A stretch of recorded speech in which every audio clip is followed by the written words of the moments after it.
नमस्कार, मी आकांक्षा निलेश सन्नके.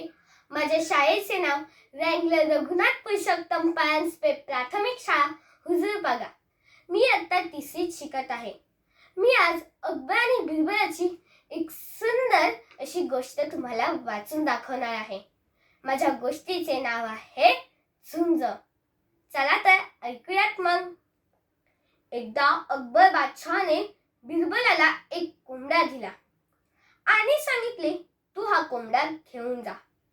1 महिना सांभाळ. 1 महिन्याने परत घेऊन ये.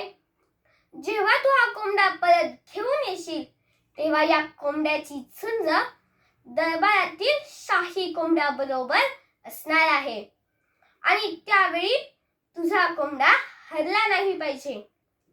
परंतु अकबराने बिरबलाला एक अट घातली. झुंज शिकवण्यासाठी या कोंबड्याच्या संपर्कात कोणताही कोंबडा किंवा कोंबडी अजिबात येऊ द्यायचे नाही.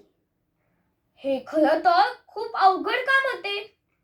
तरी सुद्धा बिरबल काही न बोलता त्या कोंबड्याला घेऊन निघून गेला. 1 महिना सांभाळला. 1 महिन्याने परत घेऊन आला.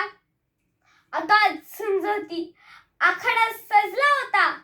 लोक जमा झाले होते आणि ज्यावेळी अकबर आणि बिरबल या दोघांचे कोंबडे एकमेकांच्या समोर आले तेव्हा मात्र चमत्कार झाला. बिरबलाने आणलेला तो कोंबडा शाही कोंबड्यावर असा काही तुटून पडला की शाही कोंबडा गडबडलाच. बिरबलाने आणलेला कोंबड्याचा प्रत्येक निशाणा अचूकपणे लागत होता.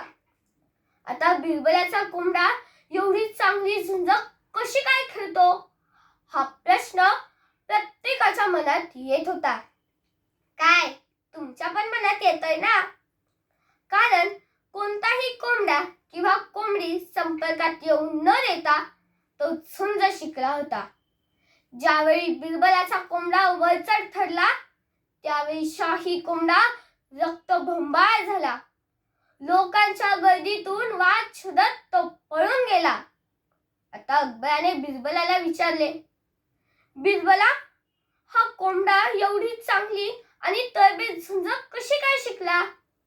तेव्हा बिरबल म्हणाला, महाराज, तुम्ही मला कोंबडा दिला. मी घेऊन गेलो. तुम्ही सांगितलं होतं या कोंबड्याच्या संपर्कात कोणताही कोंबडा किंवा कोंबडी येऊ द्यायचे नाही. मी अजिबात आणले नाही. मी फक्त एकच काम केले.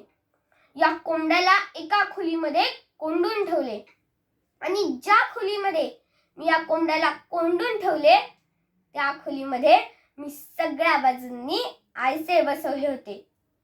ज्यावेळी या कोंबड्याने स्वतःचे प्रतिबिंब आरशात पाहिले त्यावेळी तो मात्र खवळून उठला आणि झुंजायला लागला. रक्तबंबाळ होईपर्यंत स्वतःच्या प्रतिबिंबाशी तो झुंज खेळत होता. आणि आज हे त्याचेच प्रतीक आहे की तो इतकी चांगली आणि तरबेज झुंज शिकू शकला.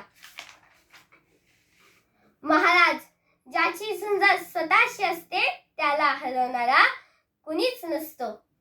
त्यानंतर बिरबल सगळ्या लोकांना उद्देशून म्हणाला, स्वतःशी जो झुंज खेळेल, स्वतःशी जो स्पर्धा खेळेल त्याला हरवणारा या जगात कोणीच नसतो. म्हणून तुमची झुंज तुमच्याशी ठेवा. तुमची स्पर्धा तुमच्याशी असू द्या. हे ऐकून सर्व लोकांनी आणि अकबराने बिरबलासाठी टाळ्या वाजवून त्याचे कौतुक केले. धन्यवाद.